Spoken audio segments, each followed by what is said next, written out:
오늘 저는 이스라엘 백성들을 애굽에서 구원해낸 후에 왜 쉽고 가까운 그 길로 인도하지 않았을까? 왜 그토록 힘든 광야의 어려운 길을 하나님께서 인도하셨을까?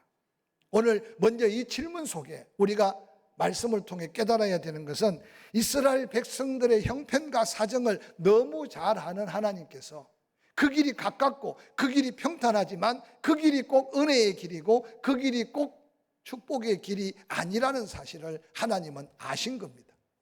그 백성을 시내산에서 훈련시키고 준비되어서 이제 가나안 땅으로 가라고 하시는 하나님의 말씀은 이스라엘 백성들에게 가장 좋은 찬스였고 가장 가까운 길이었고 또한 그 백성을 향한 하나님의 놀라운 은혜와 축복의 약속이었습니다. 그런데 그들은 말씀을 믿고 그냥 도전하고 갔던 걸음이 아니라 가기는 가겠는데 어느 길로 가야 될지, 그곳에는 과연 어떤 모습으로 하고 사는지 우리가 좀 정탐하고 와서 가면 시행착오가 없지 않겠습니까? 하나님의 뜻은 아니지만 백성의 요구를 들어서 지도자 모세는 12명을 뽑아서 40일 동안 가나안 땅을 정탐하게 했습니다. 안타깝게도 돌아온 그들은 하나님의 말씀을 불신합니다. 하나님의 약속을 믿지 못합니다. 도리어 모세와 아론을 원망하면서 이제 광야를 휘몰아쳐 돌고 있는 모습을 성경은 우리에게 보여줍니다. 여러분, 40년 동안 200만이라고 하는 이스라엘 백성들이 그 광야길을 돌았는데 지금 성경을 연구하는 고고학자들과 구약의 학자들이 가장 큰 퀘션은 애굽에서 여러 가지 많은 은근 보화를 가져왔고 200만이나 되는 민족이 40년 광야를 두루 다녔는데 그 백성이 걸었다고 예측할 수 있는 광야에 숟가락 하나도 발견되지 않는 전혀 흔적 없이 40년의 세월 동안에 애굽에서 나온 장년들 다 모래밭에 묻힐 동안에 그곳에서 태어난 2세들과 애굽에서 나온 미성년자들, 하나님의 정확한 목적과 계획에 순종할 수 있는 사람이 찰 때까지 다시 그 백성을 여호수아가 이끌고 가나안 땅을 들어가는 이스라엘의 역사의 흔적들은 우리의 일생을 어떻게 믿음으로 살아야 할지를 도전하는 거룩한 메시지가 담긴 출애굽의 역사가 아닌가 생각해 봅니다. 이스라엘 백성들은 어려움이 마주쳐지고 고통이 어려움이 다가올 때 그들은 계속 원망하고 불평합니다. 이스라엘 백성들이 광야에서 처음 고민하고 갈등 가운데 원망하고 불평했던 것은 생존의 문제였습니다. 잘 알지만 물이 떨어져서 물이라고 마셨는데 마라에 짜고 쓴 물을 마시면서 복통을 일으켜 죽는다고 아우성칩니다. 하나님은 그 물을 단물로 만들고 엘림에서 그 물 문제를 해결했습니다. 한 번 해결된다고 광야의 물 문제는 계속 해결되는 게 아니었습니다. 하나님은 모세를 통해 반석을 치고 반석을 맹해서 그들에게 생수를 먹이신 하나님입니다. 뿐만 아니라 엘림에서 쉬었다가 다시 신광야를 접어들었을 때는 애굽에서 만들어 온 누룩 없는 그 떡을 다 먹었습니다. 이제 떡이 없다고 원망하고 죽게 되었다고 불평합니다. 그때 하나님은 하늘에 만나를 내려서 그들을 먹여주십니다. 신명기서에 보면 모세가 마지막 요원같이 설교하면서 40년 광야길을 기억하고 잊지 말아라. 신발이 떨어져서 발이 부러진 적이 있느냐? 옷이 헐벗어서 혹시라도 얼어 죽은 자가 있느냐?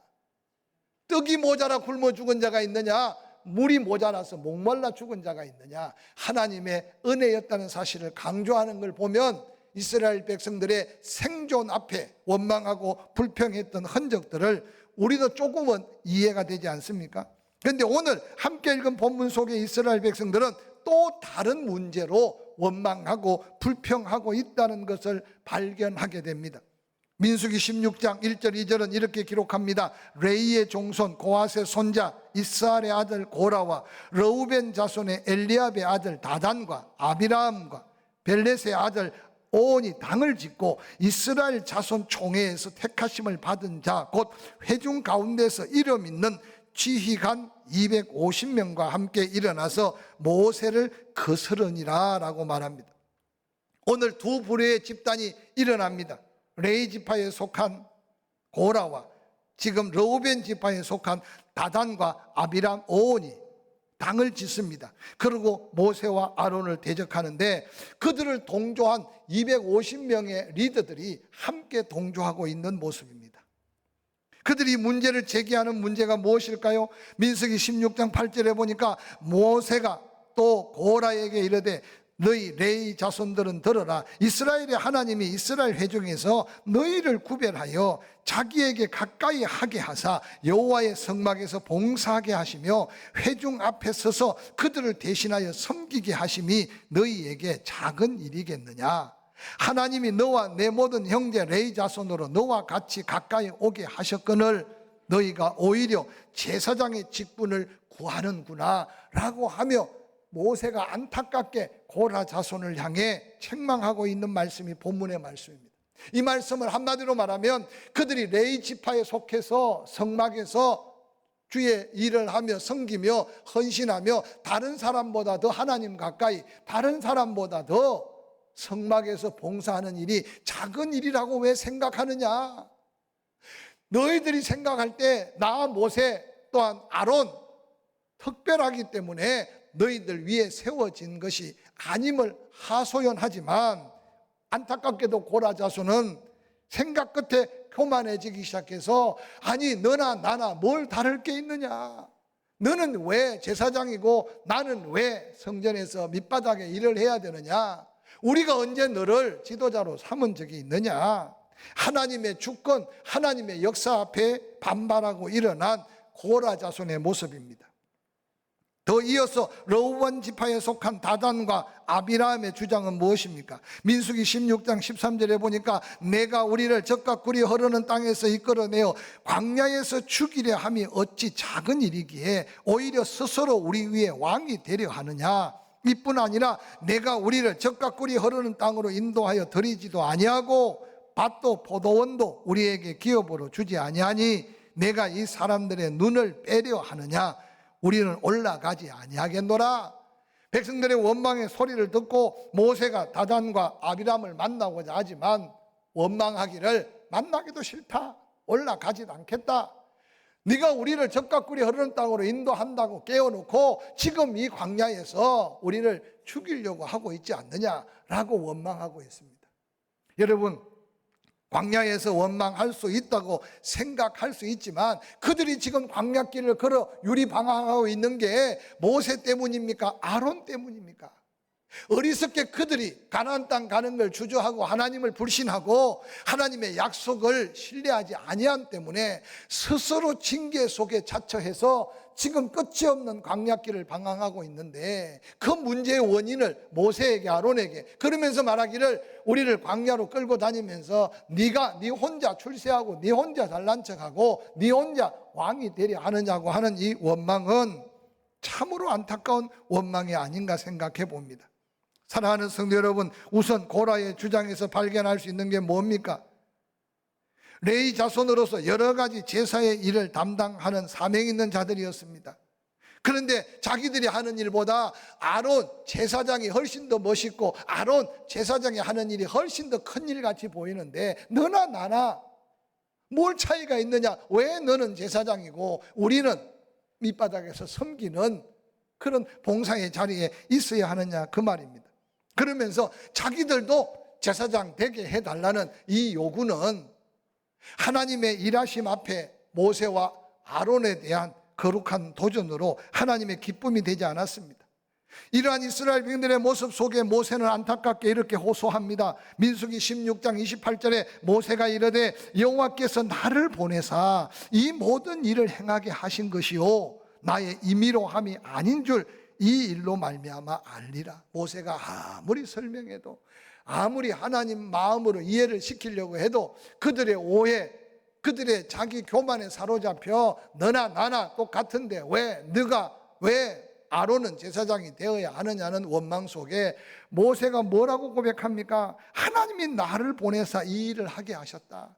내가 이 리더십을 감당할 때 내 재산을 내가 도적질한 게 있느냐, 내 양이나 소를 내가 손해보게 한 게 있느냐, 나는 그저 하나님이 시키니까 한 것뿐인데 왜? 나한테 하는 것이 아니라 하나님께 반역하는 행위라고 안타깝게 말하면서 견디고 참지 못해 이제 하나님의 심판 앞에 놓여 있는 고라 자손을 향해 뭐라고 외치느냐? 이 일을 통해 하나님이 어떻게 일하시고 하나님이 원하심이 무엇인지 알게 될 것이다.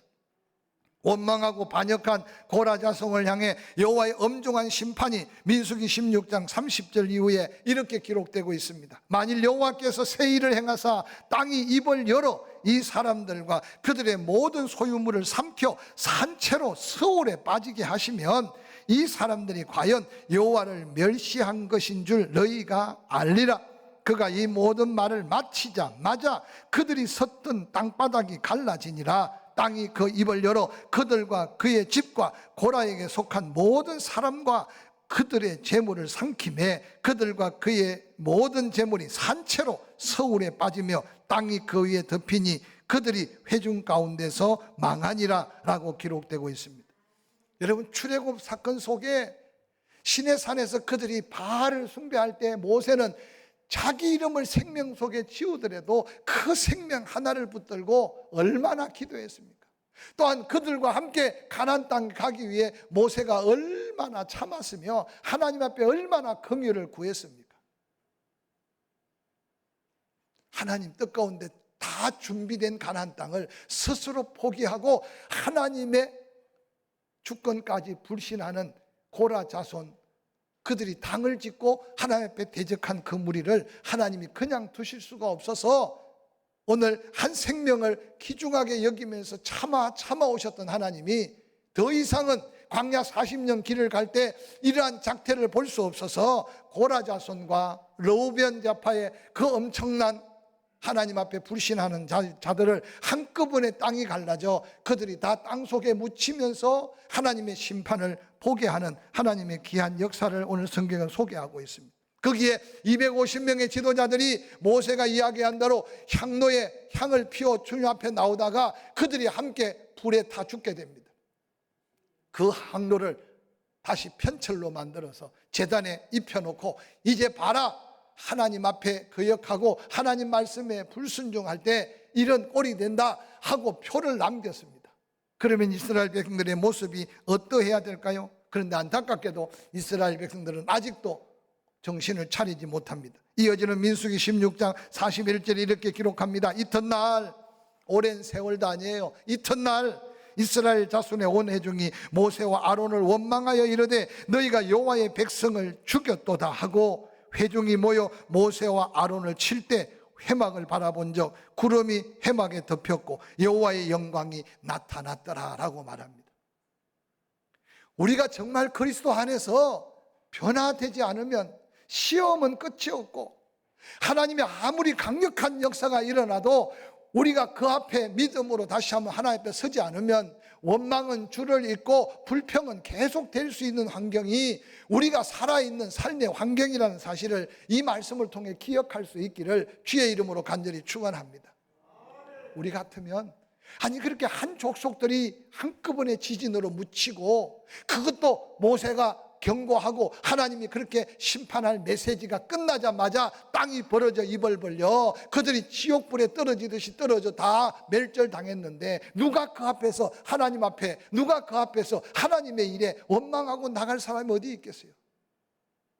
그런데 여러분, 깨어지지 않는 인간, 자기 자신의 존재를 하나님 앞에서 확인하지 않는 교만한 인생들은 끊임없이 저주의 일, 끊임없이 심판의 일, 끊임없이 멸망당할 일이 줄을 잇고 있다는 사실을 이 본문을 통해서 깨닫는 저와 여러분이 될 수 있기를 주의 이름으로 간절히 축원합니다.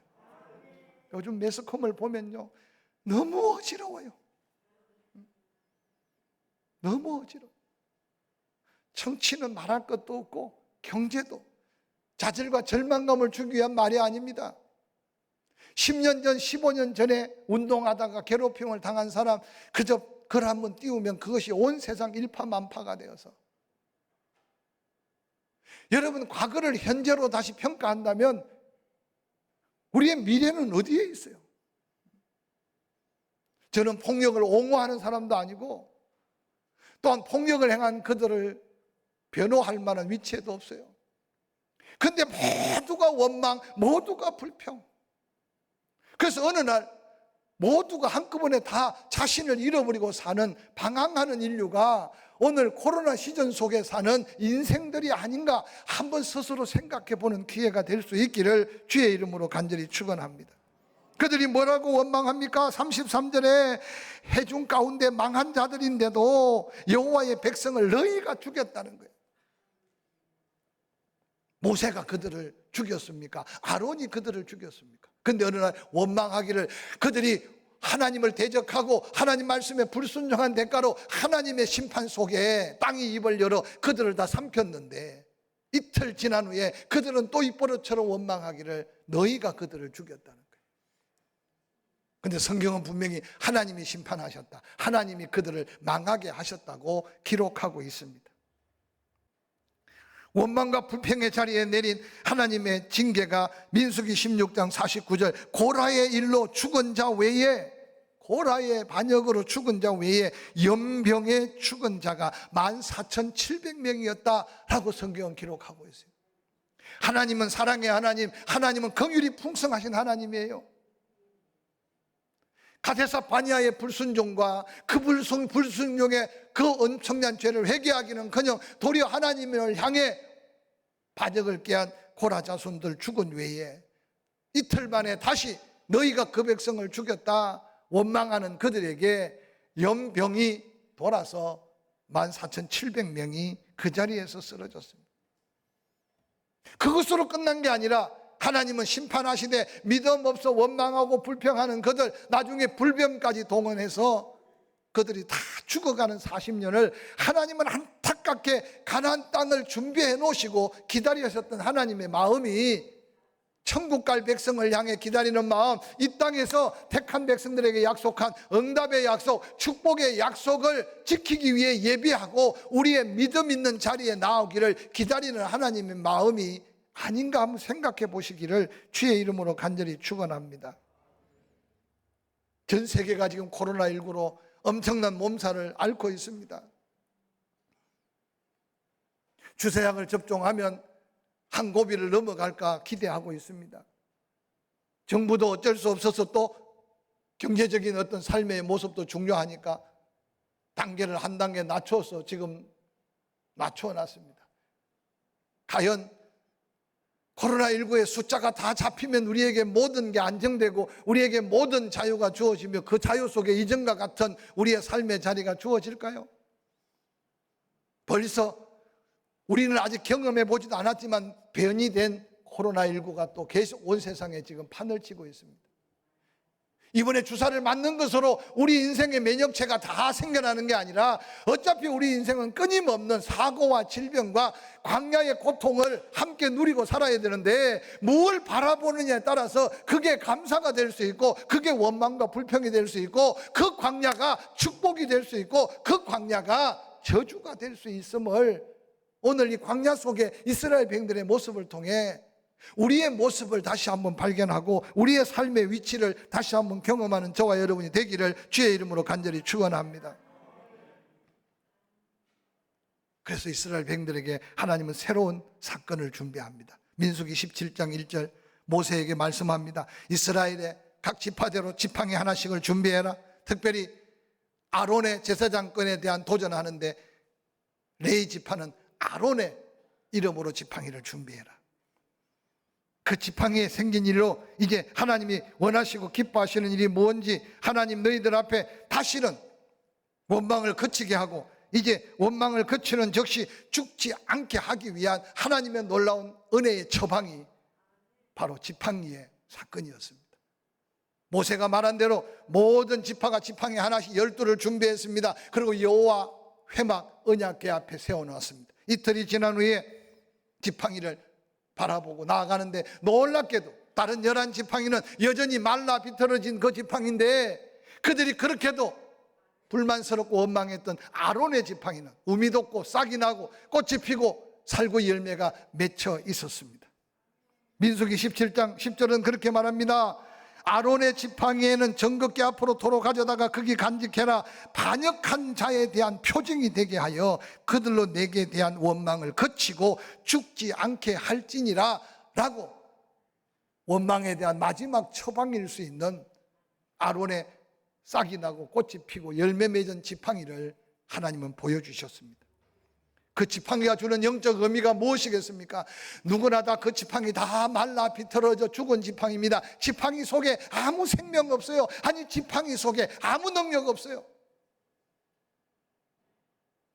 이스라엘 백성들을 향해 하나님이 외치는 메시지가 뭐겠어요? 너희들이 바로 말라 비틀어진 지팡이야.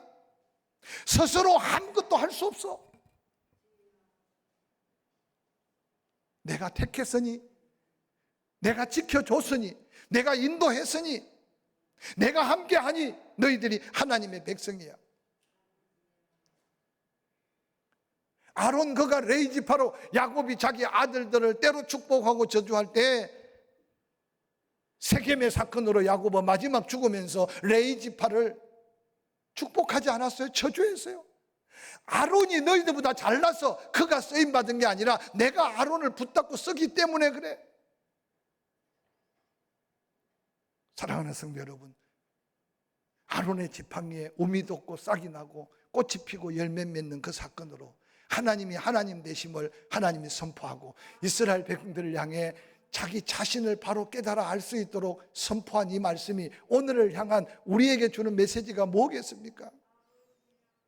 여러분, 정치를 바라보며 불만스럽습니까? 경제를 바라보면서 마음이 쓰입니까? 가정의 여러 가지 형편 때문에 낙심되고 실망됩니까? 여러분, 그 문제 속에 빠져들어가지 말고 그래도 하나님이 무엇을 하실까? 하나님이 뭘 역사하시는가 다시 돌아보시기를 주의 이름으로 간절히 축원합니다. 다시 한번 우리 자신을 재점검해 봅시다. 나는 마른 막대기보다도 못하다. 막대기는 죽어 있어요. 예수 그리스도 없이는 우리 이미 죽었어요. 근데 예수 그리스도 믿음으로 구원받고 영원한 생명을 가졌어요. 내가 잘났어가 아니에요. 내가 남보다 똑똑했어가 아니었어요. 내가 더 열심히 있었어가 아니었어요.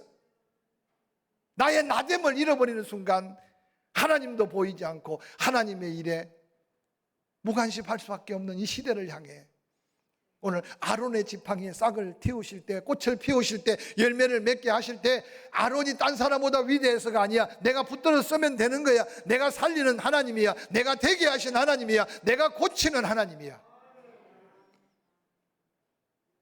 다시 한번 그 하나님 앞에 겸손히 우리 지팡이를 들고서는, 그래서 다른 11지팡이들을 다 들고 섰어요. 지팡이를 들고 서서 뭐라고 고백했겠어요? 문제가 나에게 있었군요.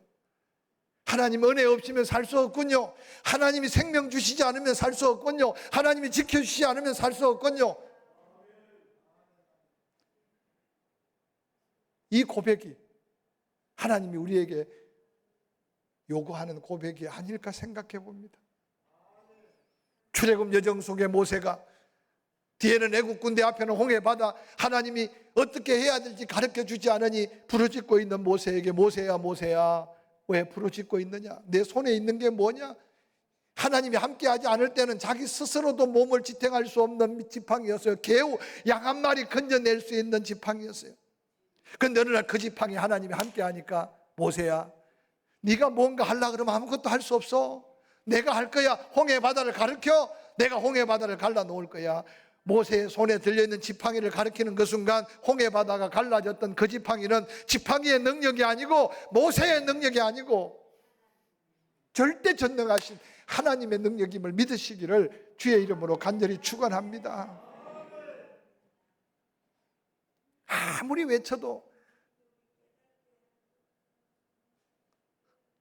조금만 어려움만 있어도 두렵고 조금만 문제 앞에 불안하고, 사랑하는 성도 여러분, 여러분 손에 있는 지팡이를 들라고 하십니다. 다시 한번 하나님 앞에 지난날 은혜를 감사합시다. 할렐루야. 뿐만 아니라 하나님 붙들어 주지 않으면 아무것도 할 수 없습니다. 아직까지 망하지 않게 하고 아직까지 버림받지 않은 것만 해도 은혜입니다라고 고백하면서 세상 바라보고 벌벌 떨고 질병 앞에 두려워하고 나의 미래 앞에 염려 근심하며 조금만 문제가 생기면 원망하고 불평했던, 아니 하나님 앞에 도리어 불신했던 우리의 연약함을 내려놓고 내 모습 이대로 주님 나의 나된 것은 하나님의 은혜입니다, 그러고 다시 일어나 하나님의 역사를 일으켜가는 저와 여러분 되기를 주의 이름으로 간절히 축원합니다.